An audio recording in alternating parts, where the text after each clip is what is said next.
Assalamualaikum warahmatullahi wabarakatuh. Boleh dengar insya-Allah.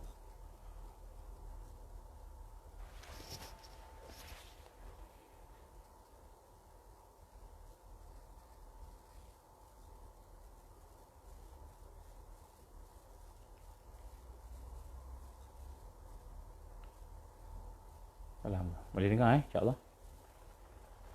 Boleh. Okey, baik. InsyaAllah kita mulai dengan Ummul Quran, Al-Fatihah. A'udzubillahi minasyaitanirrajim. Bismillahirrahmanirrahim. Alhamdulillahi Rabbil Alamin. Ar-Rahmanirrahim. Maliki yaumiddin. Iyyaka na'budu wa iyyaka nasta'in. Ihdinas siratal mustaqim. Siratal ladzina an'amta 'alaihim ghairil maghdubi 'alaihim waladdallin. Amin. A'udzubillahi as-sami'il 'alim minasyaitanir rajim. Bismillahirrahmanirrahim. Innal hamdalillah nahmaduhu wa nasta'inuhu wa nastahdihi wa nastaghfiruh wa na'udzu billahi min shururi anfusina wa min sayyiati a'malina man yahdihillahu fala mudilla lahu wa man yudlil fala hadiya lahu asyhadu an la ilaha illallah wahdahu la syarika lahu wa asyhadu anna muhammadan abduhu wa rasuluh qala rabbi shrah li sadri wa yassir li amri wa hlul 'uqdatam min lisani yafqahu qawli Rabbi zidni ilman amma ba'. Assalamualaikum warahmatullahi wabarakatuh. Alhamdulillah, pertama-tama kita bersyukur pada Allah Subhanahu Wa Taala dengan izin Allah, dengan kasih sayang Allah kita diberikan kesempatan pada pagi ini untuk sama-sama kita meneruskan program kita. Marilah sama-sama kita meningkatkan syukur dengan kita memperbaharui iman kita, dengan kita membersihkan niat supaya kehidupan kita ini hanya ingin mendapatkan redha Allah Subhanahu Wa Taala. Marilah sama-sama kita bersihkan niat kita supaya hati kita ini kita nak fokuskan untuk nak mengenal Allah, dan untuk sama-sama kita mendekatkan lagi diri kita dengan akhirat. Kerana setiap yang kita lakukan itu sekiranya terputus dengan akhirat, maka dia bermakna kita terikat dengan dunia, Sedangkan dunia ini satu yang kita akan tinggalkan insya-Allah. Pada hari ini insya-Allah kita akan sama-sama meneruskan perbincangan kita dengan kita membuat satu tajuk, iaitu kita tajuk tafakur. Tafakur untuk mengenal Allah. Tajuk kita yang lepas solat sebenarnya belum habis lagi, ada satu lagi. Solat Ud-Daim kita akan bincang kemudian sikit. Kita minta supaya tuan-tuan puan-puan sekalian, saudara-saudari sekalian dapat fokus pada macam mana nak mengamalkan 6 perkara yang kita sebut berkenaan solat yang lepas. 6 perkara terdiri daripada apa? Menghadirkan hati, kita memahami, kita ta'zim, kita mengagungkan Allah, kita takut kepada Allah, kemudian kita berharap pada Allah, dan kemudian kita malu, al-haya, malu. Kita dah bincang semalam. Baik, jadi insya-Allah pada hari ini kita akan sambung benda yang lain, tapi bersangkut paut juga. Kita akan sambung sebab ada satu tajuk dia berkenaan dengan bagaimana hari ini orang yang beribadah, ahlul ubad ataupun ubad, orang yang suka beribadah, banyak ibadah, orang yang zahid ataupun yang zuhud, tetapi dia terdinding daripada Allah Subhanahu Wa Taala. Jadi hari ini kita beramal, kita melakukan sembahyang, puasa sebagainya, kita mencari ilmu, tapi ataupun kita berzuhud dalam kehidupan dunia ni, tapi kita masih lagi terdinding, kita masih lagi terhalang untuk nak mendekati Allah, mengenal Allah. Jadi insya-Allah kita akan mulakan tajuk itu pada hari ini. Sebelum kita berbincang solat, tajuk yang terakhir daripada solat, bab solat itu solat Ud-Daim, solat yang berterusan. Baik, dalam kehidupan manusia pada hari ini, berkenaan dengan berfikir, tafakur, untuk mengenal Allah Subhanahu Wa Taala, manusia terpecah 3. 2+1 lah. 2+1. Kita kata kita ni kena berfikir. Digambarkan bahawa apabila kita berfikir untuk melihat sesuatu, maka otak kita akan automatik berfikir. Otak kita akan automatik berfikir. Bila kita tengok sesuatu, otak kita fikir. Kalau kita makan, otak kita berfikir. Sedap tak sedap, contoh. Best tak best. Kalau kita minum pun berfikir. Jadi sebenarnya otak kita sentiasa berfikir. Dan berfikir yang conscious, berfikir secara sedar. Berfikir subconscious, berfikir secara tidak sedar. Kita berfikir juga tapi tidak sedar. Itu otak kita sentiasa berfikir. Dan berfikir yang berbentuk kreatif, iaitu untuk nak menyelesaikan masalah. Jadi sebenarnya otak kita sentiasa berfikir kerana dia hidup. Tapi cumanya cara orang berfikir ni tidak menuju kepada Allah. Tidak menuju kepada Allah. Bila otak kita berfikir tetapi tidak bergerak kepada Allah, tidak menuju kepada Allah, maka kita berfikir tapi kita hanya berfikir untuk survival sahaja. Untuk survival. Contoh kita berbincang tentang akhir zaman, maka kita berfikir macam mana nak selamat saja. Itu je. Sedangkan kita tidak menuju kepada Allah Subhanahu Wa Taala. Sedangkan perkara yang paling penting ketika berfikir itu bukan hanya sekadar kita nak survive, nak selamat, nak kaya, nak hebat, nak sihat, nak hidup, tetapi berfikir macam mana kita nak mengenal Allah dan kemudian macam mana kita nak menuju kepada Allah dengan berfikir itu. Barulah fikir itu menjadi sesuatu disebut quwwatul fikr ataupun akal. Al-aqlu yang sejahtera, akal salim. Akal yang salim. Akal yang salim ini ialah akal yang sejahtera. Itu akal yang digunakan untuk berfikir, dan berfikir itu menuju kepada Allah. Menuju kepada Allah. Kalau kita berfikir sekadar berfikir je, kita tak menuju kepada Allah macam Einstein. Dia fikir macam-macam, teori semua dia dapat, tapi dia tak kenal Allah, tidak Islam. Walaupun otak dia cerdik. Otak cerdik tapi tak kenal Allah. Tak Islam. Jadi begitu juga dengan pemimpin kita. Minta maaf. Minta maaf sikit. Bismillah. Alhamdulillah, bismillah. Alhamdulillah, bismillah.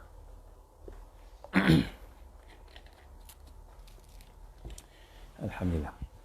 Jadi bila kita berfikir, mesti menuju kepada Allah, barulah disebut al-aqlun salim, akal yang salim. Akal yang sejahtera, akal yang salim, bukan my sejahtera. My sejahtera lain kan. My sejahtera ni satu application untuk kita nak report pada government, dan government akan melihat segala pergerakan kita, itu my sejahtera kan. Tapi ini akal yang sejahtera. Yauma la a'udzubillahi minasyaitanir rajim, yauma la yanfa'u malun wala banun illa man atallaha biqalbin salim. Ingatlah pada satu hari yang mana pada masa itu tidak bermanfaat. La yanfa'u malun wala banun. Tidak akan bermanfaat harta kamu dan anak-anak kamu, keluarga kamu, illa, melainkan mereka yang menghadap Allah dalam keadaan hati yang al-qalbun salim. Jadi macam mana dapat qalbun salim? Hati yang sejahtera. Hati yang sejahtera ialah hati yang ada akidah yang sejahtera. Akidah yang sejahtera. Dan akidah yang sejahtera, macam mana nak dapat akidah yang sejahtera? Salah satunya ialah dengan aklun salim. Dengan akal yang sejahtera. Jadi akal kena sejahtera, barulah hati boleh sejahtera. Sebab akal ni dia akan mengajak hati dan seluruh yang ada ni untuk nak beriman kepada Allah. Jadi pada hari ini kita akan melihat salah satu daripada perkara yang penting, al-aqlun salim, dalam konteks al-mahdiyin, dalam konteks kita di akhir zaman. Kita nak menjadi orang yang mendapat hidayah daripada Allah Subhanahu Wa Taala. Ini salah satu solution yang amat penting. Basic, benda yang dasar. Benda yang dasar. Sebab hari ini kita ramai orang cerdik-cerdik, tapi ramai yang kufur. Ramai yang cerdik, yang berfikir. Ramai yang munafik. Ramai yang cerdik, ramai yang walaupun ada ilmu Islam, tetapi dia menentang Allah. Dia bersama dengan orang-orang kafir. Dia bersama dengan orang-orang yang memusuhi Islam. Duduk di dalam perancangan musuh Islam. Duduk di dalam perancangan musuh Islam. Walaupun dia alim. Walaupun dia ada ilmu. Walaupun al-ubad. Orang yang beribadah. Banyak ibadah dia. Janggut panjang. Kita kata, hebat ibadah dia. Hebat ilmu dia. Tetapi al-aqlu salim tidak ada. Maka dia tidak takut dengan Allah Subhanahu Wa Taala. Kadang-kadang dia tahu apa yang dibuat itu tak betul. Dia tahu apa yang dibuat itu bukan al-haq. Dia sebut al-haq. Dia sebut al-haqqu min rabbik. Kan? Benar itu daripada Allah. Dia tahu. Tetapi dia tak follow. Kenapa? Kerana kerana al-wahan, penyakit al-wahan yang ada dalam diri kita. Kenapa orang alim tak boleh ikut tidak bertakwa? Kenapa pemimpin tidak bertakwa? Kenapa orang awam tidak bertakwa? Kerana mereka ada penyakit al-wahan. Penyakit al-wahan, hubbud dunya wa karihatul maut. Cinta kepada dunia dan benci kepada kematian. Kenapa penyakit itu susah nak dibuat? Kerana mereka tidak merawat akal mereka. Nombor satu, akal dia tidak sejahtera. Al-aqlus salim. Jadi akal yang salim ini adalah satu perkara yang amat penting untuk kita memahami bagaimana nak survive di akhir zaman. Kerana perkara nombor satu yang kita nak survive di akhir zaman ialah kita mempertahankan kalimah la ilaha illallah. Apabila kita sedar kita dalam sakaratul maut, kita dalam sakaratul maut, maka perkara yang paling penting seseorang yang berada dalam sakaratul maut, kita ajar dia, talkinkan dia, ajarkan dia la ilaha illallah, la ilaha illallah. Kita ajarkan dia kalimah la ilaha illallah. Kita ajar. Itu nak mentauhidkan pemikiran dia. Kita nak ajak dia berfikir supaya daripada pemikiran tu hati juga boleh merasai. Maka dia mati dalam keadaan al-qalbun salim. Yauma la yanfa'u malun wala banun illa man atallaha biqalbin salim. Illa man atallaha biqalbin salim. Melainkan mereka yang berjumpa dengan Allah dalam keadaan hati yang sejahtera. Al-qalbun salim ini, hati yang sejahtera ini, dia hanya akan sejahtera apabila akidah kita sejahtera. Bila akidah kita sejahtera, barulah hati jadi sejahtera. Berjumpa dengan Allah dalam keadaan penuh kesejahteraan, penuh keselamatan. Dan inilah perkara yang kita nak melihat pada hari ini sebagai mukadimah.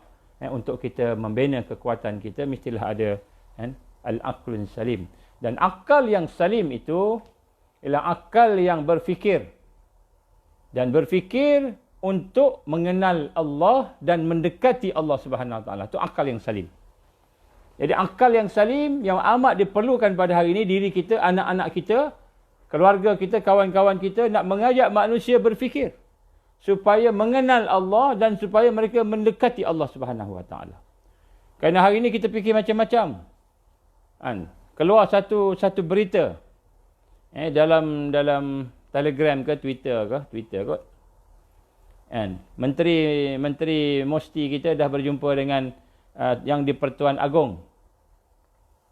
Dia telah berjumpa dengan Pertuan Agong. Dia mempersembahkan tentang masalah coronavirus ataupun COVID-19 yang ada di Malaysia. Dan kemudian dia telah mempersembahkan perancangan mereka untuk melaksanakan program-program vaksinasi dan sebagainya daripada 2001 sampai 2030. Macam pernah dengar 2001 sampai 2030 ni.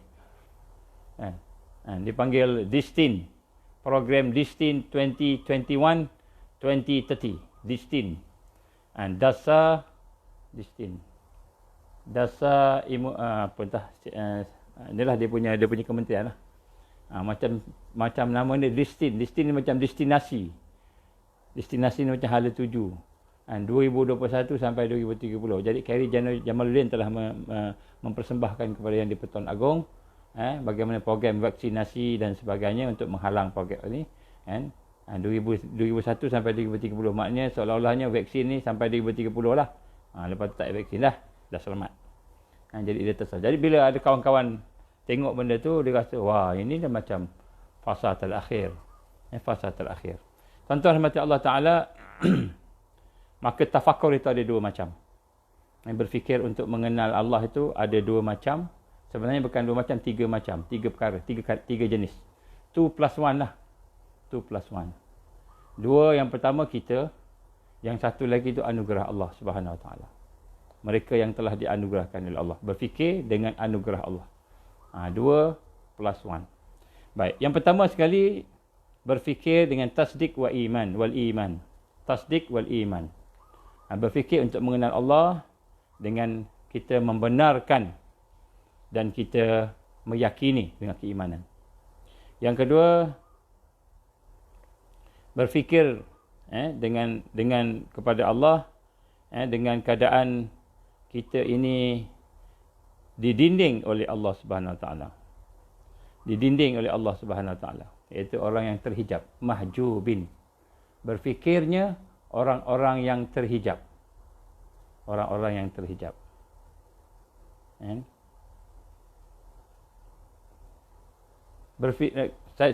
ulang balik. Saya nak reshuffle balik. Yang pertama, berfikirnya orang-orang yang bersifat dengan tasdik wal iman, orang-orang yang ingin menuju kepada Allah, iaitu dengan cara membenarkan dan meyakini. Yang kedua, berfikir orang-orang yang diberikan anugerah oleh Allah. Orang yang Allah bagi anugerah, iaitu orang yang telah menyaksikan Allah, musyahadah. Ini istilah menyaksikan Allah ni, dia satu istilah yang kita akan redefine balik kemudian. Tapi nak sebut sini, orang-orang yang dah kenal Allah. Yang pertama, orang-orang yang dah berjalan nak menuju kepada Allah. Yang kedua, orang-orang yang dah kenal Allah, musyahadah, yang telah mempersaksikan Allah. Jadi maksud mempersaksikan Allah bukanlah dinampakkan mata, nampak dengan telinga, dengar dengan telinga, dengan panca indera ke, kan. Bukan macam itu maksudnya. Musyahadah maknanya dia sudah sampai kepada boleh mempersaksikan Allah dengan mata hati dia. Dengan mata hati dia. Ini berfikir orang yang musyahadah, orang yang ma'rifatullah, orang kenal Allah. Yang ketiga, ini sebut orang yang diberikan anugerah, majzubin. Majzubin ni golongan yang dianugerah oleh Allah. Yang ketiga ialah golongan orang-orang yang terdinding daripada Allah. Dia berfikir tetapi dia terdinding daripada Allah, mahjubin. Mahjubin ini orang yang terdinding. Jadi kita akan tengok pada hari ini tiga jenis manusia ni. Mungkin setakat yang kita mampu. Kemudian insya-Allah daripada situ kita akan sambung nanti. Apakah yang menghalang kita? Yang mendinding kita walaupun kita dah ibadah, walaupun kita dah berzuhud, walaupun kita kata hidup kita sederhana, zuhud, tapi masih lagi jauh daripada Allah. Jadi insya-Allah kita akan sambung lepas tu. Jadi baru kita lihat hari ni, kadang-kadang kita ingat kita dah ibadah dah, tapi ibadah kita sebenarnya bukan dekatkan kita dengan Allah. Ibadah kita makin jauh. Itu tajuk yang the next one. Supaya kita pastikan walaupun ibadah kita tak banyak, sikit, tapi ibadah tu betul-betul efektif dan berkesan. InsyaAllah kita akan buat itu. Yang pertama sekali ialah tafakkur, kita berfikir yang berdasarkan kepada kepercayaan dan keimanan kita untuk mengambil iktibar. Untuk mengambil iktibar. Yang kedua kita sebut tadi ialah tafakkur orang-orang yang telah pun musyahadah. Istilah tasawuf dipanggil musyahadah. Maksudnya orang yang telah mempersaksikan Allah. Tapi maksud mensaksikan Allah ni bukan dengan fizikal, dengan mata hati dia. Dengan basirah dia. Jadi tafakkur orang-orang yang telah musyahadah, dan orang-orang ini orang yang telah mengenal Allah dalam kehidupan dia. Yang ketiga ialah tafakkur orang-orang yang terdinding daripada Allah. Dia berfikir tapi dia terdinding daripada Allah. Tiga jenis manusia. Dalam usaha berfikir nak kenal Allah. Berfikir nak kenal Allah. Maka berfikir yang pertama, contohnya ialah berfikirnya orang-orang yang salikin disebut. Ataupun orang-orang yang berjalan menuju kepada Allah. Salik ini orang yang suluk. Suluk ni satu orang yang berjalan dah. Orang yang bergerak, berjalan. Ataupun dalam istilah yang lain disebut orang-orang yang ditarbiyah. Mutarabbi. Mutarabbin iaitu orang-orang yang ditarbiyah. Jadi berfikirnya orang-orang salikin ini, bertafakurnya orang yang ditarbiyah ini ialah berdasarkan al-iman wa tasdiq. Dengan keimanan dia. Dengan dia punya pembenaran dia. Maknanya orang-orang yang berjalan menuju kepada Allah ni, dia mesti berfikir, dia mesti meyakini dengan apa yang dia tahu. Contohnya dalil-dalil daripada Al-Quran, As-Sunnah, dalil-dalil daripada rasional, kita kata logik. Jadi ini jalan yang biasa orang buat lah. Berfikir nak kenal Allah dengan melihat sesuatu dihubungkan dengan sifat Allah. Melihat sesuatu dihubungkan dengan af'al Allah, perbuatan Allah. Dia menghubungkan sesuatu bila berfikir dengan asma Allah, nama-nama Allah. Jadi orang yang berjalan menuju kepada Allah ni, bila melihat sesuatu, dia mesti mengikat apa yang dia lihat, apa yang dia dengar, apa yang dia rasa. Semua panca indera dia tu, bila dia kontak dengan makhluk, kontak dengan sesuatu, termasuklah kehidupan dia. Termasuklah apa yang berlaku dalam kehidupan dia, qada dan qadar Allah Subhanahu Wa Taala. Termasuk semua. Bila dia berfikir, dia akan berfikir, dia akan hubungkan, dia akan kaitkan dengan dalil. Apa dalilnya? Dalilnya contohnya kan, Allah itu berkuasa, sifat Allah berkuasa. Qudrah, iradah, ilmu, hayah. Jadi sifat-sifat Allah. Kalau orang-orang yang ahli sunnah wal jamaah, sifat 20, dia belajar sifat 20 lah. Sifat 20 dihubungkan. Allah ini wujud, kan. Bila tengok sesuatu, dia melihat kewujudan Allah. Allah ini berkuasa, qudrah, iradah, Allah ni ada kehendak, dia melihat. Jadi orang yang salikin, dia melihat sesuatu, maka dia akan berfikir, dia akan hubungkan dengan perbuatan Allah, sifat Allah, nama Allah. Sebab itulah Nabi sallallahu alaihi wasallam menggambarkan siapa-siapa yang menghafal nama-nama Allah, sifat Allah tadi, maka dia akan masuk syurga. Kenapa dia masuk syurga? Bukan sebab dia menghafal saja-saja.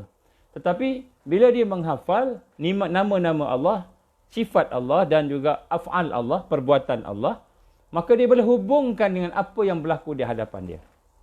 Bila dia boleh menghubungkan dengan apa yang berlaku di hadapan dia, maka barulah dia berfikir untuk menuju kepada Allah.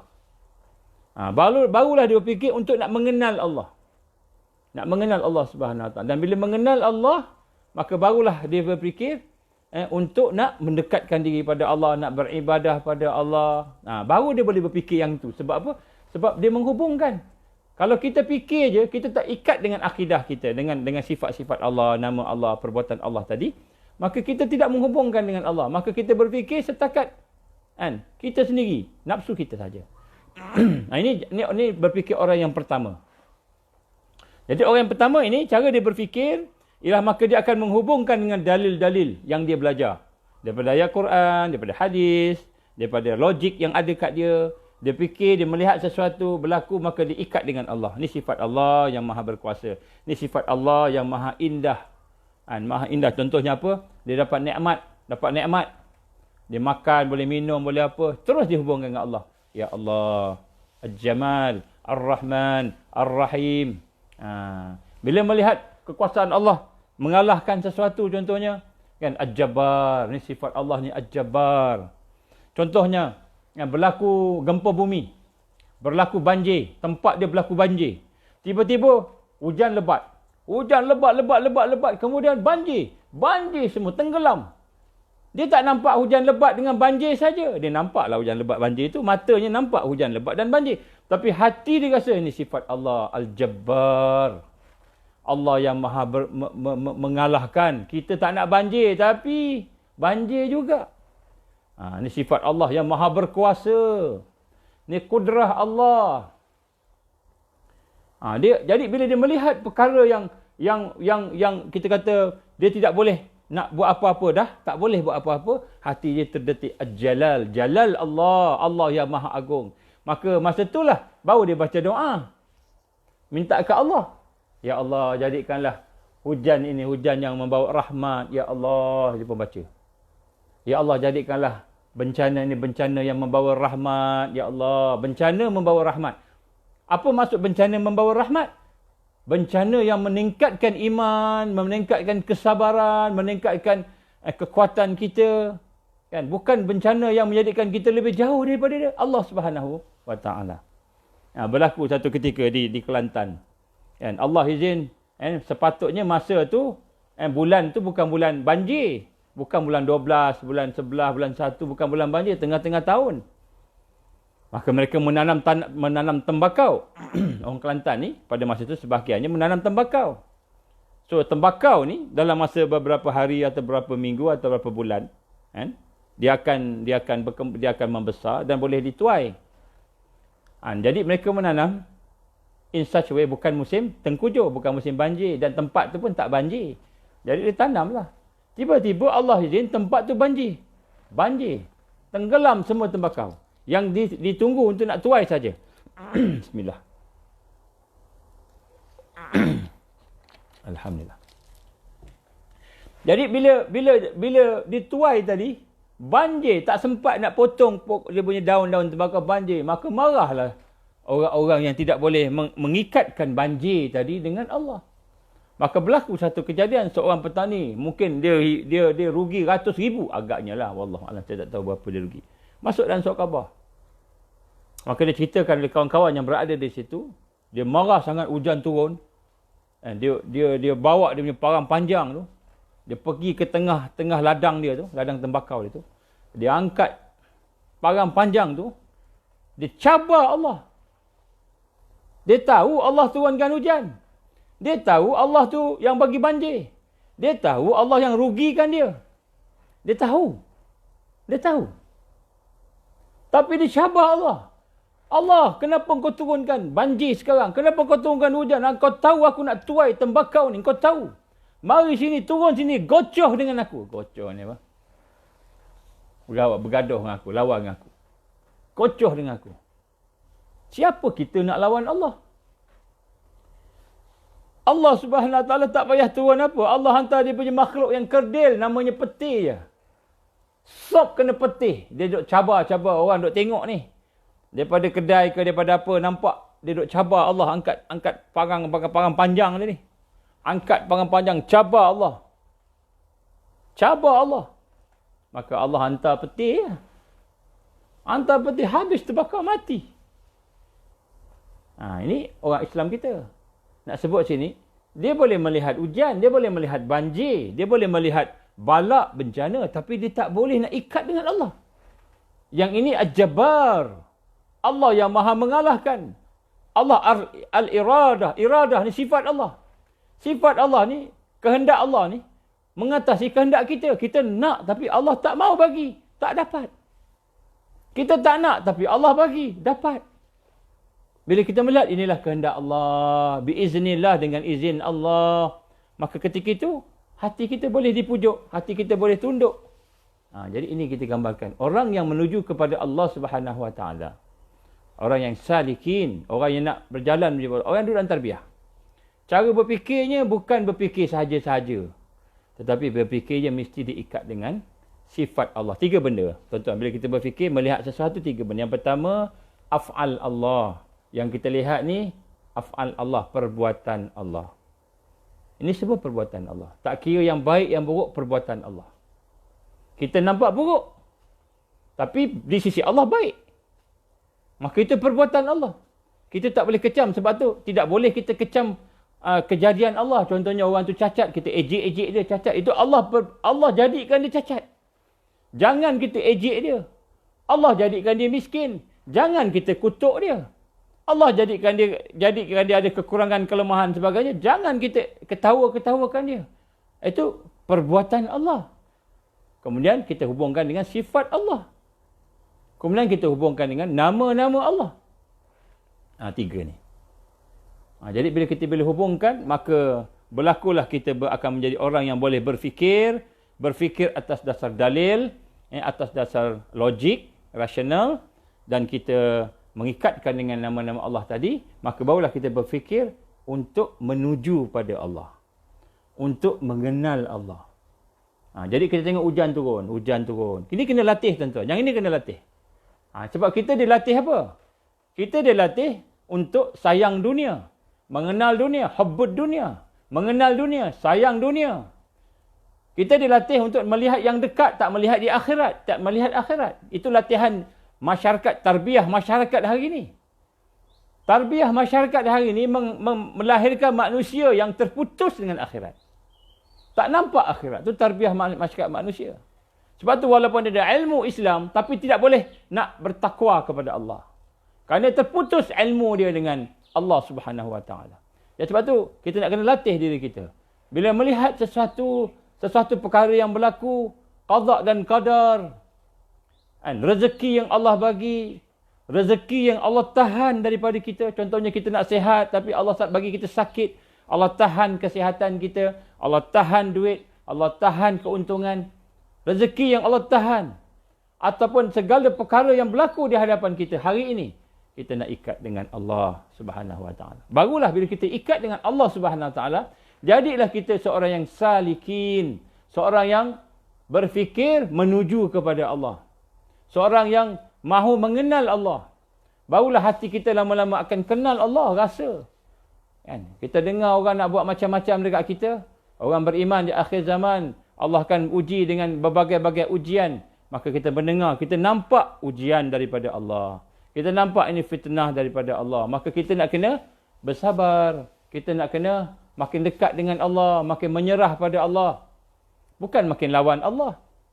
Bukan makin kita cari penyokong kita. Tak boleh lah. Kalau aku dengan puak-puak Islam ni, kalau aku dengan puak-puak yang sedikit ni, golongan yang sedikit ni, kalau aku dengan ustaz-ustaz yang macam ni, kan, ustaz-ustaz ataupun kawan-kawan yang macam ini ni, tentu aku teruk ni. Aku tak dapat projek, tak dapat apa kita kata habuan-habuan dunia, tak dapat komisen, tak dapat ni, tak dapat tu, habis aku kena block apa semua. Kan? FB pun dah tak boleh, kena block. YouTube pun kena block, semua kena block. Rezeki kena block, tak ada apa. Kita nampak nak cari keselamatan kita, nak nampak nak cari musuh. Nak dekat dengan musuh. Nak dekat dengan musuh.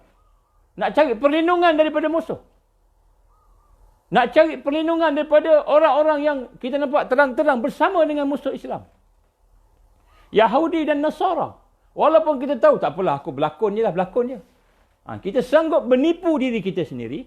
Kita menipu keluarga kita, menipu masyarakat. Kita sanggup bersama musuh.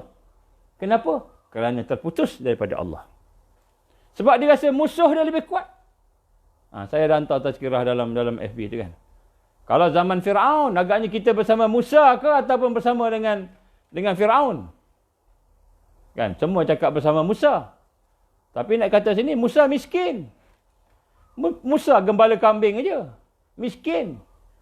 Musa tak ada duit, tak ada projek. Musa tak ada kekuatan tentera, tak ada. Musa penuh dengan kelemahan. Kan? Yang ada Firaun. Firaun dia ada kekayaan, dia ada harta, dia ada pangkat.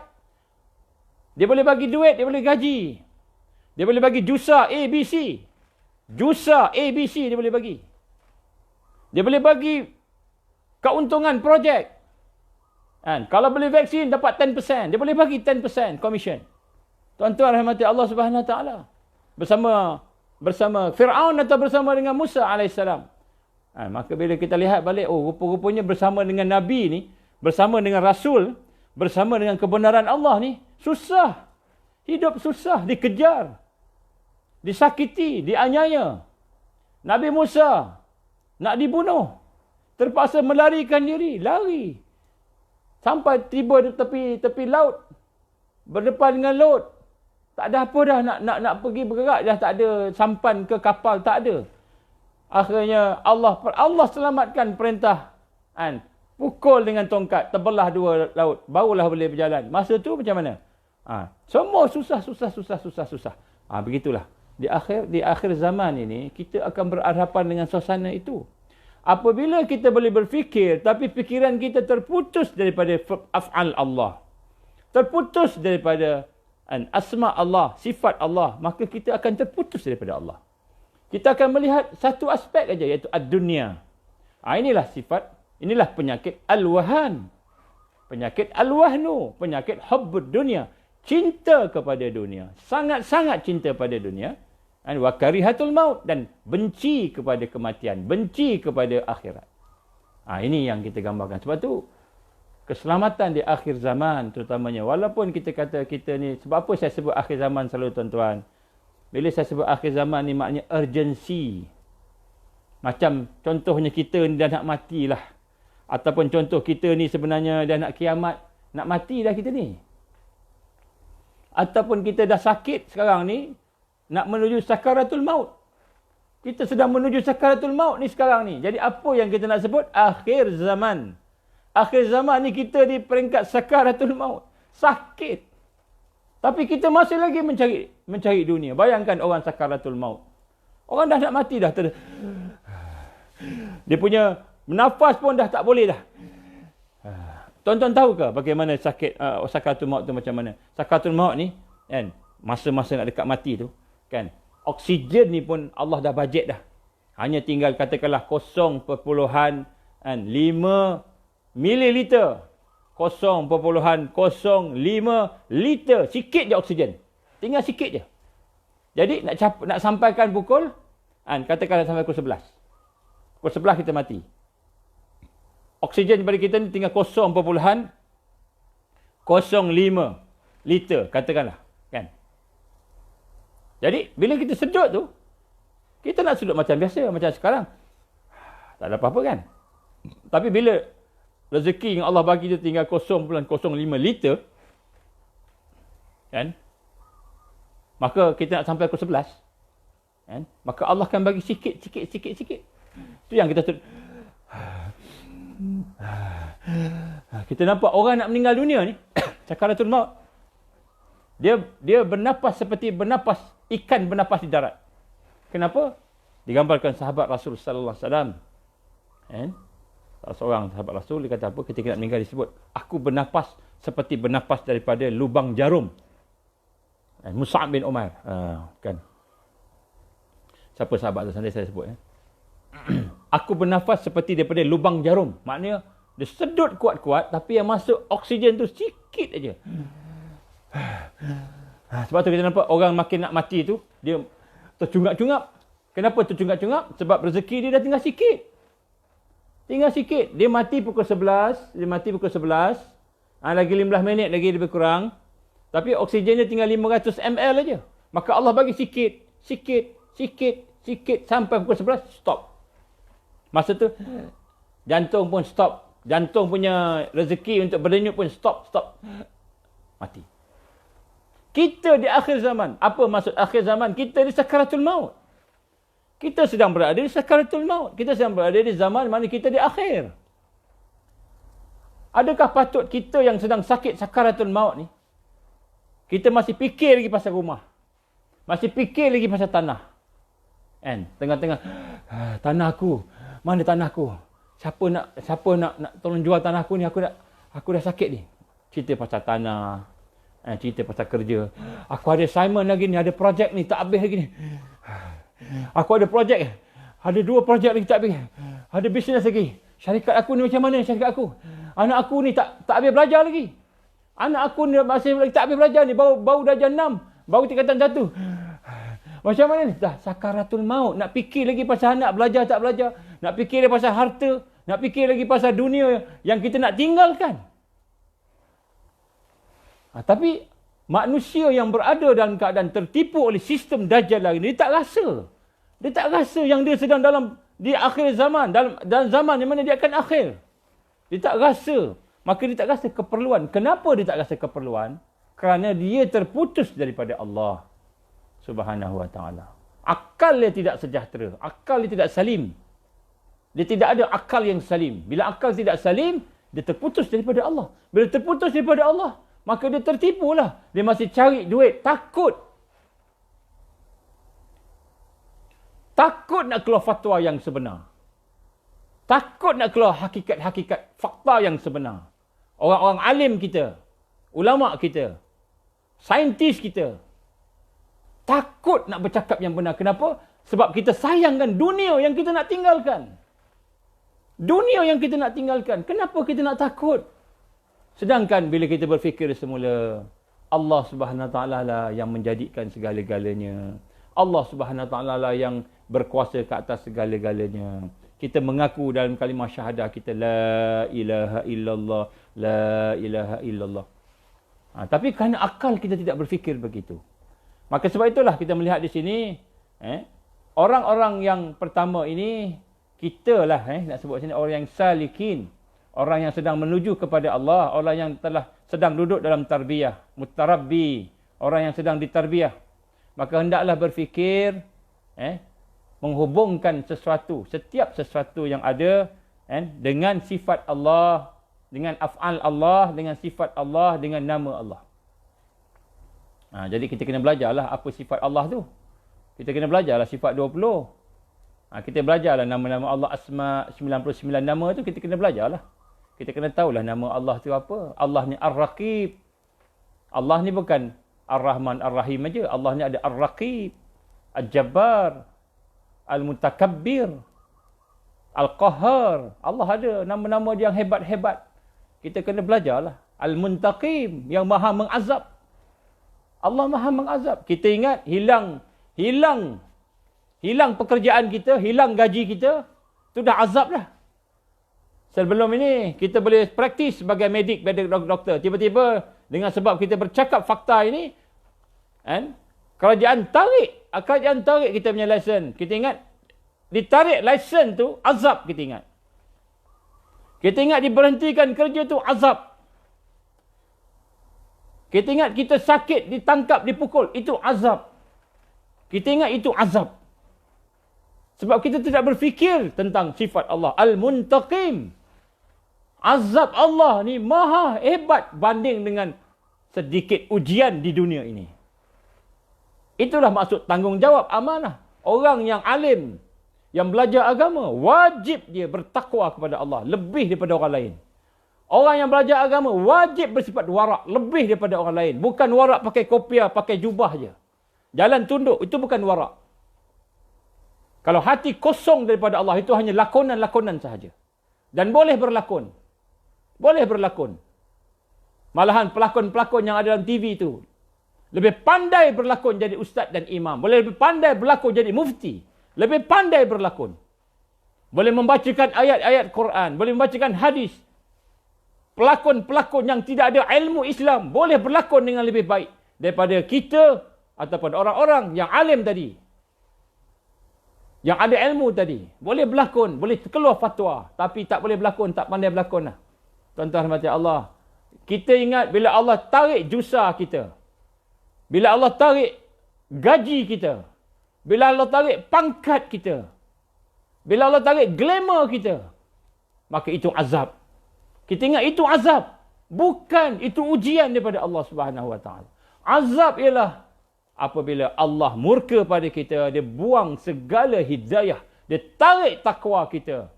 Dia tarik kemampuan kita untuk kenal dia. Sembahyang tapi tak kenal dia. Sembahyang tapi hati keras. Itu azab, tuan-tuan. Berzikir tapi tak rasa apa-apa. Itu azab. Maka itu azab. Dan di akhirat nanti Allah akan bagi semua sekali. Hatinya diazab. Akalnya diazab. Fizikal diazab. Ini akhir zaman. Kita hari ini melihat. Saya menyerulah kepada tuan-tuan dengan penuh rendah diri, siapa yang ada ilmu, yang ada fakta-fakta sains, pakar-pakar kita, jangan takut dengan makhluk, jangan takut kehilangan dunia. Allah akan gantikan dengan yang lebih baik daripada itu.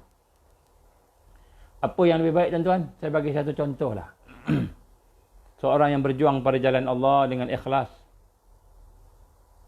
maka ketika dia sembahyang dia khusyuk. Sembahyang dia khusyuk, tuan-tuan. Nikmat sembahyang tu lebih berharga, lebih baik daripada RM1,000,000 yang kita dapat. Gaji RM1,000,000 yang kita dapat tu, bandingkan nikmat sembahyang 1 rakaat, tuan-tuan. Rasa seronok ada lebih. Puas. Allah tarik dunia daripada hati kita. Nikmat luar biasa, tuan-tuan. Tapi hari ini kita tertipu. Kita tertipu dengan apa yang ada. Jadi tafakur orang-orang yang salikin itu, maka dia akan hubungkan dengan Allah SWT. Yang kedua, tafakur orang-orang yang musyahadah. Orang yang telah diberikan oleh Allah. Ma'rifatullah. Dia dah kenal Allah.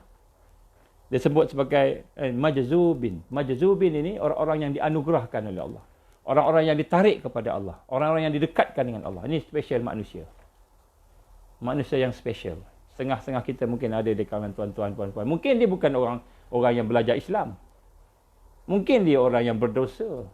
Yang banyak maksiat. Tetapi Allah tarik dia. Allah dekatkan dia. Allah anugerahkan dia mengenal Allah Subhanahu Wa Taala. Sifat-sifat ni tak payah baca pun dia dah boleh rasa. Dia boleh rasa dalam hati. Ini majzubin. Jadi orang-orang yang menyaksikan dan melihat kenyataan yang sebenar. Dia melihat sesuatu, dia nampak hakikat benda itu. Dia melihat sesuatu, dia nampak apa yang di sebalik, yang tersurat dan tersirat. Ini orang yang majzubin. Orang-orang yang diberikan oleh Allah anugerah. Kalau salikin tadi dia sedang menuju.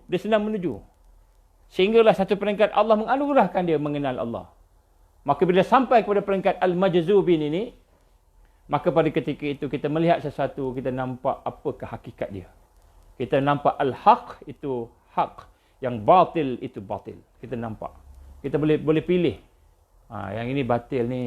Nampak hebat dengan serbannya, nampak hebat dengan jubahnya, nampak hebat dengan jawatannya, nampak hebat dengan kata-katanya. Batil. Hati dia nampak batil. Sebab dia kenal Allah. Allah dah bagi dah dia. Dia melihat, dia boleh berfikir. Ini orang yang special. Adakah kita boleh sampai? InsyaAllah boleh.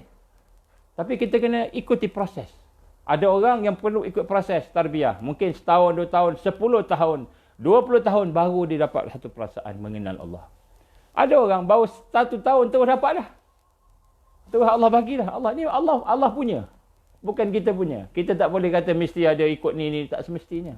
Ada orang baru dia bertaubat dia. Tiba-tiba Allah bagi dia cahaya, dia boleh melihat melihat kebesaran Allah, dia boleh merasai kehebatan Allah. Mungkin dalam masa sehari 2 hari dia dapat dah. Ada orang macam itu. Macam tukang sihir Firaun. Kita pernah dengar cerita. Tukang sihir ni apa? Tukang sihir ni dia mengamalkan ajaran setan. Ritual setan. Kafir kepada Allah. Tapi bila mereka melawan dengan Musa AS. Musa campak tongkat dia. Tongkat dia jadi ular sungguh. Makan semua tali-tali tongkat yang dicampak oleh ribuan tukang sihir tadi. Ribuan tukang sihir nampak. Yang Musa campak tu jadi ular betul. Maknanya itu Tuhan yang jadikan. Mereka nampak dengan ilmu mereka. Maka semua bertaubat.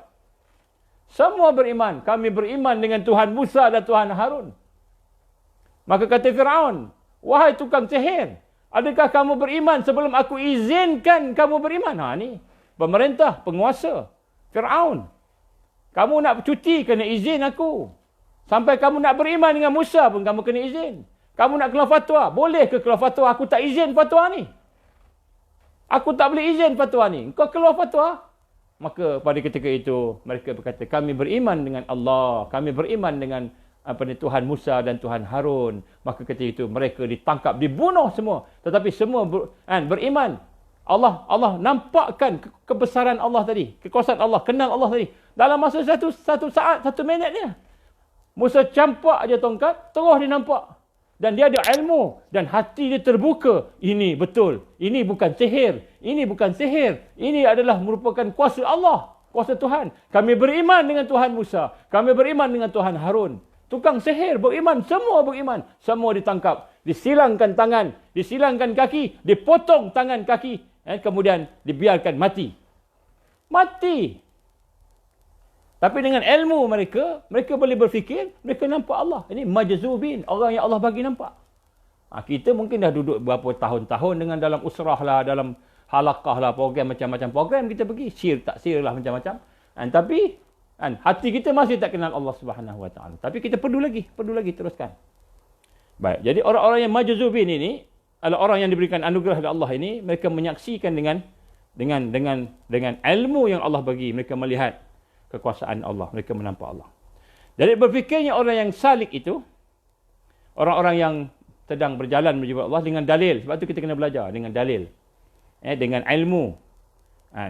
Dengan dalil makhluk itu, ada makhluk adanya Allah.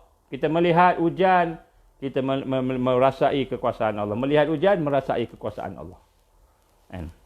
Orang yang majzubin, menjadikan Khalik sebagai dalilnya.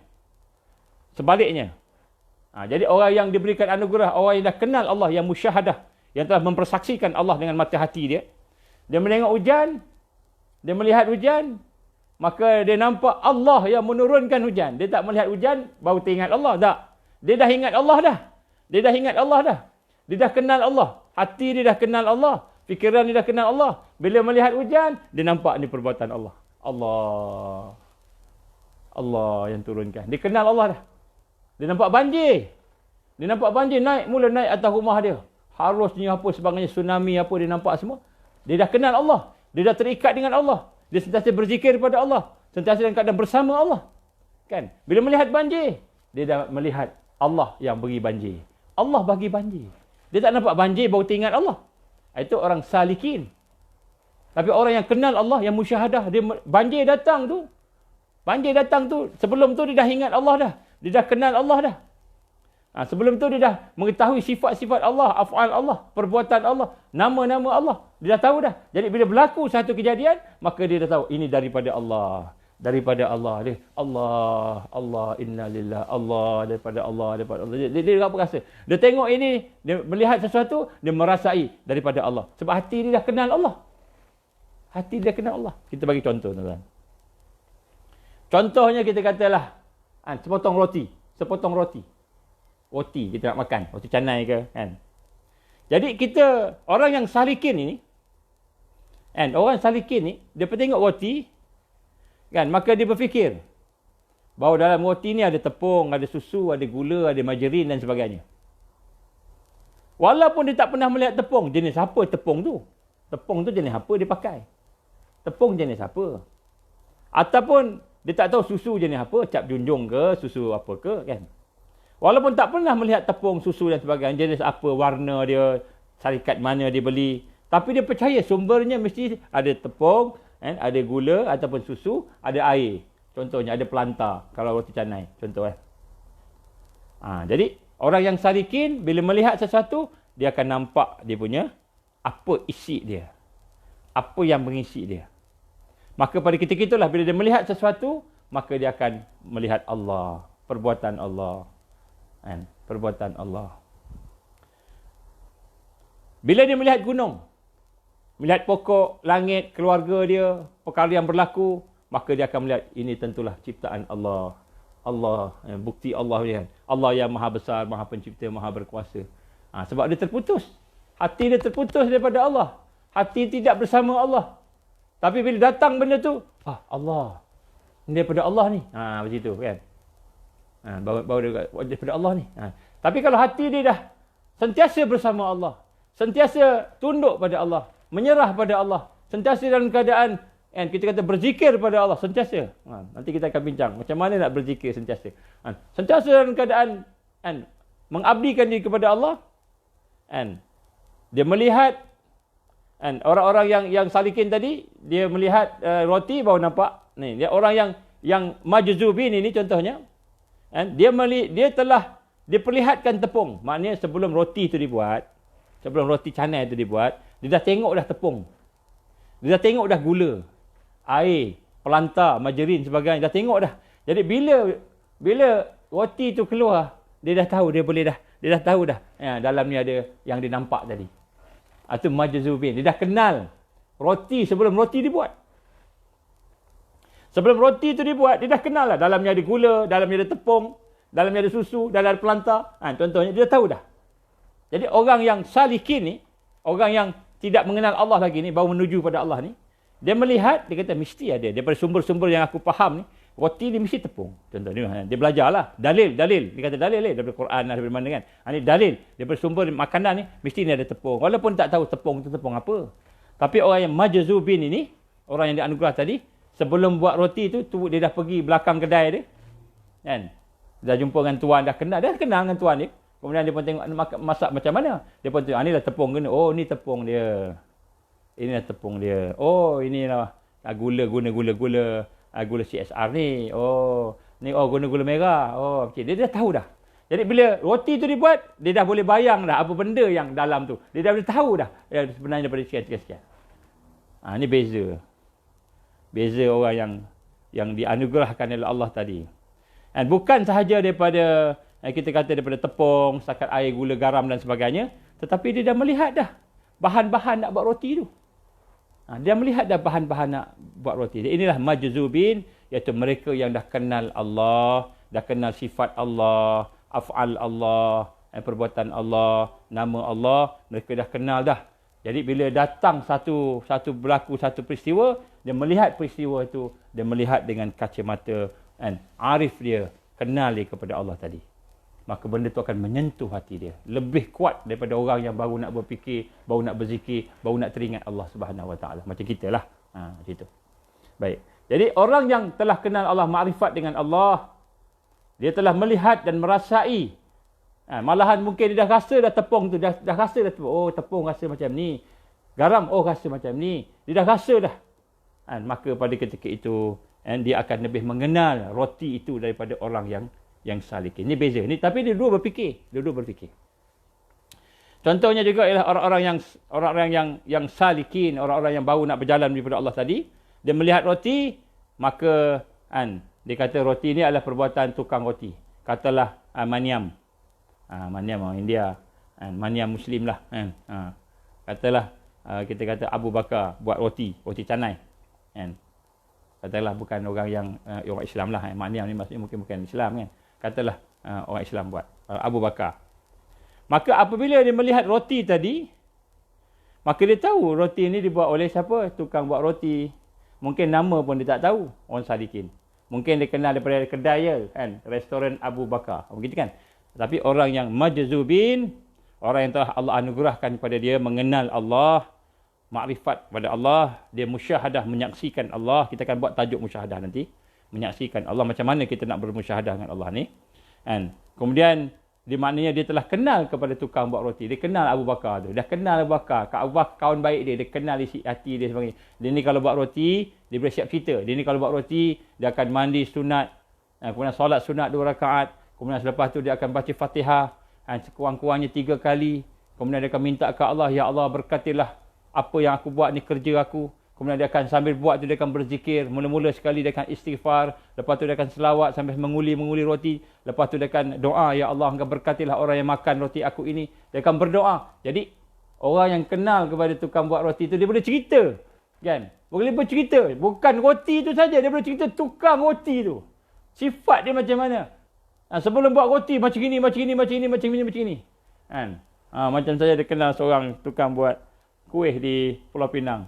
Dia cerita, dia kata, ni asalnya mak saya buat ni, dia kata. Mak saya buat. Waktu dia katalah cerita, mak saya buat ni, mesti sebelum buat adun tepung tu, dia akan ambil semayang, dia akan bersih, dia akan istighfar. Lepas tu dia akan adun. Sambil adun, dia akan baca selawat. Allahumma salli ala sayyidina Muhammad wa ala sayyidina Muhammad. Sambil adun tu, dia berzikir pada Allah. Sambil adun, dia akan beristighfar. Astaghfirullahalazim, astaghfirullah. Adalah dia punya itu amalan dia, baca qul a'udzu falak ke apa. Adalah baca, tu nak mengelakkan sihir. Contohnya kan, dia bacalah apa semua, minta perlindungan daripada Allah. Jadi bila makan dia punya makanan tu, orang suka. Orang suka makan makanannya. Orang ramai suka makan. Walau orang lain pun buat juga. Tapi yang ni, makan ni sedap makan dia. Bukanlah sedap sebab tu, tapi zikir saja dia. Bila makan rasa puas hati. Jadi orang yang kenal tukang buat tu, dia bukan tengok makanan aja, dia tahu pembuatnya. Sifat dia macam mana. Ini maksud majzubin. Orang yang dah kenal Allah. Orang yang dah kenal perbuatan Allah, yang boleh dah kenal sifat Allah, nama Allah. Yang telah ma'rifat pada Allah, musyahadah pada Allah, dia berfikir. Maka dia punya berfikir itu tak sama dengan orang yang baru nak mengenal Allah. Ini maksudnya yang pertama, yang kedua. Tafakur orang-orang yang pertama dan kedua. Yang ketiga ni penting tuan-tuan, saya minta masa sikit. Tafakur yang ketiga disebut mahjubin. Mahjubin. Tadi majzubin. Mahjubin ni orang yang terdinding. Orang yang terdinding. Orang yang hidup dia itu berfikir, alim. Mungkin dia belajar Islam, mungkin dia belajar sains, mungkin dia belajar, kita kata dia seorang yang sampai master, PhD, banyak kali PhD dan macam-macam lah. Tetapi dia terdinding daripada Allah Subhanahu Wa Taala. Kerana apa? Kerana dia berfikir juga, tapi berfikir hanya sampai kepada keinginan dia je. Dia berfikir setakat apa yang dia nak je. Maknanya nafsu dia. Kenapa belajar doktor, jadi medik? Supaya saya besok dapat kerja, dapat duit banyak. Saya boleh rawat orang, boleh rawat orang semua, dapat. Itu benda yang nafsu dia je, tak sampai ke Allah. Kenapa kamu belajar pakar? Saya seronoklah belajar ni sampai jadi pakar, supaya besok orang panggil saya pakar. Supaya saya ni boleh jawab apa soalan orang tanya, semua saya boleh jawab. Ilmu saya tu boleh guna untuk dapat perkembangkan medik. Mungkin saya boleh jual barang-barang saya, ataupun boleh bercipta benda-benda baru pula, ubat saya baru pula. Kenapa jadi pakar? Supaya setakat nafsu. Apa yang dia nak, kenapa bisnes? Kenapa berniaga? Saya berniaga supaya saya kaya. Bila saya kaya, saya boleh buat apa saya nak buat. Saya nak cuti mana-mana saya boleh pergi. Saya nak beli apa-apa saya boleh beli. Saya nak buat rumah saya bersama mana pun saya boleh buat. Saya boleh berpengaruh, boleh mengawal orang lain, saya ada duit banyak. Kenapa berniaga? Setakat nafsu. Keinginan nafsu sebab dia didinding oleh Allah Subhanahu Wa Taala. Maka berfikirnya orang-orang yang mahjubin ini, orang-orang yang terdinding ini, mereka berfikir dengan alam semesta. Bukan dalil untuk mencari Allah. Bukan dalil adanya Allah sebagai pencipta. Tapi dia berfikir bagaimana untuk jadikan alam semesta ini supaya tunduk dengan nafsu dia. Tunduk dengan kegemaran dia. Inilah majoriti manusia, mereka mahjubin, iaitu terdinding. Mereka terdinding daripada Allah Subhanahu Wa Taala. Orang-orang yang salikin, apabila dia melihat roti contohnya tadi. Orang yang sedang tarbiyah, yang sedang menuju kepada Allah, yang menghubungkan antara sifat-sifat Allah, nama Allah dengan perbuatan Allah, af'al Allah. Bila berfikir melihat roti, maka tentu dia akan fikir siapa yang buat roti itu. Apa bahan-bahan roti itu dia tahu. Kan? Orang-orang yang musyahadah, orang-orang yang kenal Allah, orang-orang yang telah diberikan anugerah tadi, maka bila dia tengok roti, maka dia akan menguatkan lagi diri dia akan sifat-sifat Allah, nama Allah, af'al, makin dia bertambah dekat dengan Allah Subhanahu Wa Taala.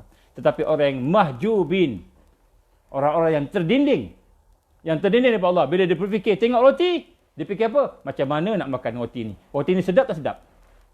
Kan? Makan roti ni sedap tak? Nak kuah ni dengan kuah kambing. Ni. Dia fikir macam mana nak makan sedap aja. Sebab sesuai dengan keinginan dia, nafsu dia. Setakat tu je. Maka itulah keperluan hidup dia. Setakat keperluan hidup dia. Bukan untuk sampai kepada Allah. Bukan untuk sampai kepada akhirat. Maka ini menyebabkan mereka terdinding daripada Allah oleh nafsu. Jadi nafsu mendinding dia daripada mengenal Allah. Nafsu mendinding dia daripada mencari Allah dalam hidup dia. Nafsu mendinding dia daripada untuk bersama dengan Allah. Susah nak berzikir. Susah nak berfikir. Dia setakat nafsu dia. Contoh. Fikir orang yang salikin. Katakanlah kita jalan-jalan tengok gunung. Kita jalan-jalan tengok gunung. Kita berfikir gunung. Oh, hebatnya gunung. Besar gunung. Macam-macam. Ada pokok. Ada apa macam-macam. Maka kita melihat gunung. Orang yang salikin. Menangis dia. Ya Allah. Hebatnya engkau ya Allah. Hebatnya engkau ya Allah. Mencipta gunung. Gunung yang besar. Aku ni kerdil sangat. Tak ada apa-apa. Engkau mencipta dalam gunung pula ada berbagai binatang. Dalam binatang tu ada berbagai tumbuh-tumbuhan pula. Daripada sebesar-besarnya pokok. Dalam getah gunung tu, atau sampailah sekecil-kecil bakteria, virus yang ada di situ. Dia melihat gunung, dia melihat kebesaran Allah. Ini orang yang salikin, ataupun orang yang makrifat Allah tadi, orang yang mengenal Allah tadi. Orang-orang yang mahjubin, orang yang terdinding, dia melihat gunung juga. Dia melihat keindahan gunung. Dia melihat kekuatan, kukuhnya gunung tadi. Tapi yang dia fikir, apa yang dia fikir? Yang terfikir dalam hati otak dia tadi. Dia terfikir gunung ni macam mana boleh tukar jadi duit. Ni balak banyak ni. Ni banyak balak ni. Banyak balak ni. Kita boleh ni. Kita kena cek ni siapa punya tanah ni. Kita kena ni lah. Lobby sikit lah supaya tanah ni kita ambil. Kita kena dekat dengan sultan mana-mana. Kita buat baik dengan dia. Main polo ke apa sama-sama ke. Naik kuda sama-sama ke. Besok kita minta lah kawasan ni. Ni banyak ni. Ni trilion ni. Bilion ni. Untung. Maka dia akan melihat gunung tadi, dia berfikir macam mana gunung tu nak jadi duit dia. Yang dipikirkan apa yang boleh manfaat kepada nafsu dia. Nampak? Terdinding. Kita melihat sesuatu, kita hanya melihat sesuatu sekadar apa yang kita boleh manfaatkan. Apa yang boleh menjadi kesedapan kita, keseronokan kita. Kita melihat sesuatu, kita melihat apa yang kita boleh konsumkan, boleh jadikan kita kaya, kita hebat. Maka bila kita melihat yang itu, kita terdinding daripada Allah Subhanahu Wa Taala. Disebut mahjubin, orang yang terdinding. Ini kita kata, akal dia boleh berfikir hebat, dia boleh jadi kaya raya. Tapi dia dengan Allah jauh. Dia dengan Allah jauh. Contohnya kita melihat laut, contohnya. Kita melihat laut, dia kata, orang yang salikin, orang-orang yang berfikir untuk mendekati Allah, yang hatinya mula mengenal Allah. Maka dia melihat laut yang terbentang luas, hebat, dalam, cantik, birunya, hijaunya, sebagainya. Tengah tempat biru, macam saya pergi di Laut Mediterranean, biru, lautnya biru. Kan? Pergi kawasan kita, lautnya hijau. Kan? Kawasan kita ni, dia tidak dalam macam Mediterranean. Melihat kepada tu, maka dia kata, dia akan melihat bagaimana kebesaran Allah, kehebatan Allah menjadikan laut. Tentulah dekat dalam, bukan laut saja. Nampak laut, dia nampak bawah tu ada udang, ada ketam. Dalam tu ada ikan. Ikan pula ada ikan besar paus, ada ikan kecil. ada plankton, dia nampak Allah, bukan saja laut, tetapi dalam jadi isi ada kehidupan dalam laut. Ya Allah, Engkau maha besar, Engkau maha hebat, Ya Allah. Hati dia pun terdetik untuk mendekati Allah, terdetik untuk nak memuji Allah, terdetik untuk nak menjadikan Allah SWT sebagai Rabb dia, ilah dia. Tetapi orang yang mahjubin melihat laut, dia melihat laut juga, maka dia nampak hasil laut ikan sotong tadi, macam mana nak tangkap, macam mana nak bisnes. Bukan kata tak boleh tangkap ikan, tangkapnya jadi nelayan, bukan tak boleh, boleh. Tetapi berfikir tadi setakat nafsu saja. Setakat nafsu saja. Setakat macam mana, ini kat sini banyak ikan, sini tak ada ikan ni. Dia nampak ikan je, dia tak nampak kan di mana penciptaan Allah, kekuasaan Allah, sifat Allah, dia tak nampak. Dia hanya fikir setakat nafsu dia saja. Maka orang yang makrifat dengan Allah, orang yang kenal dengan Allah, maka dia melihat laut, akan merasai kebesaran Allah. Tak kira lah laut mana, dia tengok, dia nampak Allahu Akbar. Yang paling dalam ialah laut. Yang paling dalam ni ketinggian laut. Kalau darat pun paling tinggi pun tak capai macam dalamnya laut contohnya. Dia melihat sifat-sifat jamal, sifat-sifat keindahan Allah, sifat-sifat jalal, sifat-sifat kebesaran Allah Subhanahu Wa Taala. Maka dia boleh berinteraksi dengan Allah. Baru dia boleh berzikir. Baru boleh menambah zikir dia tadi. Baru boleh menambah tafakur dia lagi. Barulah hati dia menjadi salim, kalbun salim. Sebab apa? Akal yang salim. Akal yang salim membawa kepada kalbun salim. Bila jumpa dengan Allah di akhir nanti, maka Allah SWT akan merahmati orang tersebut. Tuan-tuan, saya minta sikit masa. Saya nak cerita ada 3 perkara kita jangan berfikir. Para hukama, orang-orang yang bijaksana. Ulama-ulama kita digelar sebagai hukama, ini orang yang bijaksana. Ulama-ulama yang bijak lah. Telah menyatakan bahawa bila kita berfikir, janganlah kamu berfikir 3 perkara. 3 perkara ni jangan kita fikir. Sebab dia akan bawa kepada kerosakan. Yang pertama sekali, jangan kamu berfikir berkenaan kefakiran kamu. Kekurangan kamu, kelemahan kamu, miskin kamu. Alah, macam mana ni, kita ni akhir zaman ni, dia orang akan kacau ekonomi kita. Dia orang akan kacau kesihatan kita. Dajjal akan kacau ekonomi, big reset. Dajjal akan bagi kita miskin. Macam mana ni? Macam mana nak mengatasi itu? Jangan berfikir tentang fakir. Jangan berfikir tentang kekurangan, kelemahan yang Allah Subhanahu Wa Taala beri. Jangan fikir pasal itu. Kenapa? Dia akan bawa duka cita, ketakutan. Dia akan bawa kepada kesedihan. Dia akan bawa kepada tamak kepada dunia. Tamak kepada dia. Bukanlah maknanya kita tak fikir miskin sehingga kita tak apalah, tak kerja. Bukan. Tapi jangan fikir, hati kita jangan fikir macam itu. Ini Dajjal. Sebab tu takut. Nanti kalau kita cakap macam ini, nanti gaji kita kena sekat. Pangkat kita kena tarik. Kena buang kerja. Kena tangkap, kena bunuh, sebagainya. Kita fikir benda-benda yang kelemahan-kelemahan kita tadi. Tetapi fikirlah perkara yang banyaknya nikmat yang diterima daripada Allah. Fikirlah nikmat yang lebih banyak yang Allah bagi pada kita. Fikir nikmat Allah. Jangan fikir kelemahan, kefakiran. Kalau kita fikir fakir, kalau kita fikir fakir, maka tentu ramai lagi orang yang fakir daripada kita. Orang yang fakir daripada kita lebih ramai. Orang yang miskin daripada kita lebih ramai. Jangan fikir tentang kemiskinan hidup. Kerana ia hanya akan membuatkan kita sedih, tamak kepada dunia. Orang miskin berfikir, kalau kita berfikir tentang orang miskin, kita berfikirlah lagi ramai miskin daripada kita. Dan banyaknya nikmat yang diberikan kepada kita. Walaupun kita miskin, walaupun kita fakir, tapi nikmat Allah bagi banyak lagi. Banyak lagi. Jadi bila kita fikir tentang miskin, lemah, kekurangan, sakit, maka kita akan jauh daripada Allah. Dia tidak akan membawa pada rasa qanaah, rasa cukup, rasa bersyukur pada Allah. Bahaya, tuan-tuan. Lepas tu para hukam tak payah fikirlah. Bukan maknanya kita tak payah fikir, kita biar diri kita miskin. Bukan. Bukan tidak berusaha. Tapi jangan fikir. Kita, apa yang Allah bagi, kita reda. Kita sabar. Dan kemudian kita rasa cukup qanaah. Barulah kita boleh mendekati Allah. Kan? Jadi sebab itulah fikirlah tentang nikmat Allah yang banyak yang diberikan kepada kita. Yang mana orang kaya pun tak dapat nikmat ni. Kita makan apa? Makan ikan bilis. Kita makan sayur toge je. Sayur toge, ikan pun tangkap dekat longkang depan rumah. Ikan kecil je. Sayur toge, nasi pun sikit. Nasi pun dah nasi hancur-hancur. Kan? Makan, kita makan makanan yang kita kata susah lah, kan. Orang kaya makan biryani, kambing, makanan mewah-mewah, sedap-sedap. Kan? Orang kaya dapat makanan banyak-banyak tapi dia tak dapat nikmat yang macam mana kita dapat. Apa dia? Apa dia abah nikmat dia? Apa dia umi nikmat dia? Kita ada iman. Allah bersama kita. Kita baca boleh baca bismillah. Kita makan boleh baca bismillah. Orang besar-besar tu makan bismillah pun tak ada. Mereka dapatlah kan makanan sedap di dunia ni tapi dekat akhirat mereka tak dapat dah. Kita ni dapat kat sini, dia boleh makan. Alhamdulillah, nikmat banyak lagi Allah bagi. Fikir nikmat. Jangan fikir kemiskinan, kekurangan, kelemahan kita. Sebab itu Allah bagi. Tetapi bukan maknanya tak berusaha, bukan maknanya tak bekerja, bukan. Maknanya kita jangan sampai kita komplain. Kita komplain pada Allah. Ini para hukamat kata, jangan berfikir tentang kefakiran. Yang kedua, jangan berfikir tentang orang yang akan menzalimi kamu. Orang yang akan menzalimi kamu.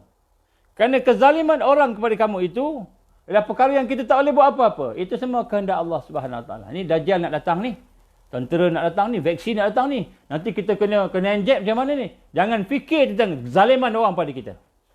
Kalau Allah izin berlaku pada kita, maka kita redha. Kita redha. Kita sabar. Orang zalim kat kita, kita sabar. Itu Allah izin. Kita kata nanti vaksin datang, contohnya kita kena inject, ada robot lah, nano robot sebagainya. Takut kita katalah orang cakap macam itu kan. Maka adakah virus itu, vaksin itu ataupun robot itu lebih kuat daripada Allah? Lebih kuat daripada Allah. Yakinlah Allah tentu akan pelihara kita. Allah tentu akan pelihara kita. Jadi jangan fikir kezaliman yang orang nak buat pada kita menyebabkan kita takut pada makhluk. Menyebabkan kita takut pada makhluk. Dajjal datang, tenteranya datang, senjatanya datang. Tak kiralah namanya ekonomi ke, bit respect, yang namanya vaksin ke, yang namanya virus ke, yang namanya robot control ke, apa sahaja pun yang datang.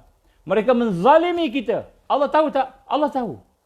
Maka jangan berfikir si Dajjal, si tentera Dajjal menyakiti aku, akan menzalimi aku, akan menipu aku, akan membunuh aku. Jangan fikir tentang dia tu. Dia hanya, kita memikirkan tentang orang yang akan menzalimkan. Kita fikir tentang orang yang menzalimkan kita, maka dia akan membuatkan hati kita keras. Hati kita akan keras. Hati kita akan dendam. Hati kita akan marah. Hati kita akan takut. Itu yang Dajjal. Begitu juga yang kawan-kawan kita menganiaya kita. Kawan-kawan kita menzalimi kita. Seorang isteri dizalimi suami. Seorang suami dizalimi isteri. Dizalimi orang menzalimi kita. Kita pun fikir, kenapalah dia begini? Kenapalah kau zalim aku? Kenapa? Kita fikir tentang kezaliman dia pada kita. Maka kita hanya akan menyebabkan kita ni dendam kat dia. Kita marah kat dia. Menyebabkan hati kita keras. Jangan fikir tentang kezaliman orang pada kita. Maka bila kita fikirkan, bukan memberi manfaat. Tetapi membawa kelemahan. Iaitu kita marah, kita takut, kita dendam, maka itu akan mengeraskan hati kita. Tak payah fikir pasal kezaliman orang. Bukanlah maknanya kita serah diri kita, kau nak buat apa, buatlah. Bukan maknanya macam itu. Tapi bila orang menzalimi kita, setelah kita berusaha, kita buat baik dengan orang, berkawan dengan semua orang, kita tak kacau orang. Tapi orang zalim kita juga. Orang aniaya kita juga. Itu maknanya Allah izin. Maka kita jangan fikir kezaliman. Sebab dia dengan Allah. Bagi kita reda, ya Allah engkau izin aku kena sihir. Ya Allah engkau izin aku kena sekian. Kita jangan fikir orang zalim tadi. Kita fikir, ya Allah ampunkanlah dosa aku, ya Allah ampunkan dosa aku, ya Allah. Kau izin aku ni, ini kifarah. Aku ada dosa, aku ada kelemahan. Ini kifarah. Aku pun nak minta pada Engkau, ya Allah tolonglah ampunkan dosa aku. Kita minta daripada Allah kebaikan, maka Allah akan gantikan. Sebab tu Nabi SAW gambarkan, siapa-siapa yang mendapat musibah. Sama ada musibah itu daripada Allah langsung, contohnya bencana dan sebagainya, ataupun musibah disebabkan oleh kezaliman-kezaliman. Maka bacalah inna lillahi wa inna ilaihi raji'un.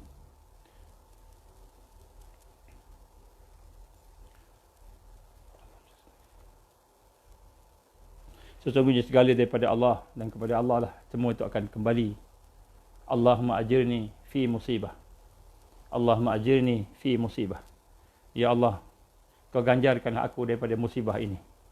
Wa akhluf li khairan minha. Ya Allah, kau gantikanlah dengan yang lebih baik. Siapa-siapa yang baca doa ini, maka Allah SWT akan memberikan sesuatu yang lebih baik daripada musibah itu. Ini keyakinan kita pada Allah Subhanahu Wa Taala. Allah bagi kita sesuatu, orang zalim kita, kan? Pada masa tu kita kata semua daripada Allah. Allah izin bendanya berlaku. Maka kita tak nak fikir pada orang zalim tu dia dengan Allah. Tapi kita fikir kita macam mana, kita minta ke Allah. Allahumma ajirni fi musibah. Ya Allah, Engkau ganjarkanlah pada aku ini dengan musibah. Engkau ganjarkanlah aku pahala. Engkau ganjarkanlah aku keampunan. Engkau ganjarlah aku sesuatu yang baik. Wa khluf li khairan minha. Dan Engkau gantikanlah ya Allah perkara-perkara yang berlaku ini dengan satu yang lebih baik lagi ya Allah. Maka Rasul SAW menggambarkan siapa-siapa yang mendapat musibah dan kemudian dia membaca doa ini, ya Allah, Kau ganjarkanlah aku, Kau gantikanlah dengan lebih baik, maka Allah akan memberikan kepada dia ganjaran dan Allah akan memberikan kepada dia ganti yang lebih baik daripada musibah tersebut. Maka sebab tu ulama kata apa? Jangan fikir tentang orang yang menzalimkan kita. Maka hati kita akan keras. Sebab tu fikir tentang daripada Allah. Fikirkan bahawa Allah akan memberi ganti yang lebih baik. Yang ketiga tuan-tuan, jangan kamu berfikir untuk hidup lama di dunia. Yang ketiga, jangan berfikir untuk hidup lama di dunia. Jangan kita rasa kita akan hidup seminggu daripada sekarang, sebulan daripada sekarang, ataupun 10 tahun daripada sekarang. Maka kamu akan gemar mengumpul harta dunia. Bila kita rasa kita akan hidup lama di dunia, maka kamu akan mengumpul harta dunia. Bukan mengumpul akhirat, mengumpul dunia. Ada duit, tamak, lokek, bakhil. Ada harta, tak boleh nak infak. Kenapa? Kita nak kumpul dunia. Sebab kita rasa kita hidup lebih lama di dunia ni. Kita hidup lama di dunia ni. Kita rasa macam itulah. Jangan berfikir kita akan panjang umur. Sehingga menyebabkan kita gemar kepada dunia. Harta kita kumpul-kumpulkan. Dan kita akan mensia-siakan umur kita dengan dunia tadi. Dan kita akan menunda amal. Amal akhirat kita tunda, tangguh. Nak taubat kita tangguh. Nak beramal, nak bangun malam tangguh. Nak tunggu pencen baru nak bertaubat. Maka taubat akan ditunda, umur akan terbuang, umur akan tersia-sia. Harta kita fikir nak kumpul, duit sahaja. Jadi sebab itulah tuan-tuan, mereka merancang 2021, 2030. Mereka merancang ni 2021, 2030. Tuan-tuan rahmat Allah, jangan kita fikir akan hidup tahun 2021 ni. Silap-silap sebelum 2021 kita dah meninggal dunia dah. Bukanlah mana kita berhenti kerja, tak mencari, bukan. Tapi fikir hati kita tu, rasa tu. Jangan kita rasa, jangan kita fikir. Jadi apa yang berlaku pada kita, kita buat semaksimal yang boleh. Maknanya tangan kita bekerja lah. Tak apa, bisnes lah. Lagi banyak kita bisnes, lagi banyak kita infak. Lagi kaya kita, lagi banyak kita bantu Islam. Lagi pandai kita, ilmu kita, kepakaran kita, lagi banyak kita bantu Islam. Itu maknanya kepakaran kita, ilmu kita untuk akhirat. Harta kita untuk akhirat. Bukan Allah melarang kita bekerja, berusaha, berniaga. Bukan. Allah tak larang. Allah perintahkan kita. Tapi Allah perintah kita infak. Infak fi sabilillah. Infak zakat. Zakat, bayar zakat. Jangan tak bayar zakat. Infak, bantu gerakan-gerakan yang boleh membina kekuatan umat. Membina Islam. Barulah kita bekerja itu tidak menjadi dunia. Dia menjadi akhirat. Maka apabila, kenapa kita lokek, bakhil nak keluar duit kita? Untuk membantu Islam contohnya. Kenapa kita takut nak keluarkan ilmu kita? Untuk bantu Islam. Kerana kita fikir kita akan hidup lama lagi. Macam mana kalau aku hidup lama ni? Harta aku akan habis. Aku tak boleh dah nak hidup dah. Kena buang kerja ni. Kena tarik lesen. Tak boleh. Maka kita rasa kita hidup lama lagi. Sedangkan belum tahu pun. Lesen dia tarik. Belum tahu pun kita miskin. Belum tahu. Malahan Allah jamin siapa yang infak, dia akan bertambah. Hartanya akan bertambah. Itu jaminan Allah. Jaminan Allah, harta akan bertambah. Jaminan Allah subhanahu wa ta'ala akan ada pertolongan yang lebih besar.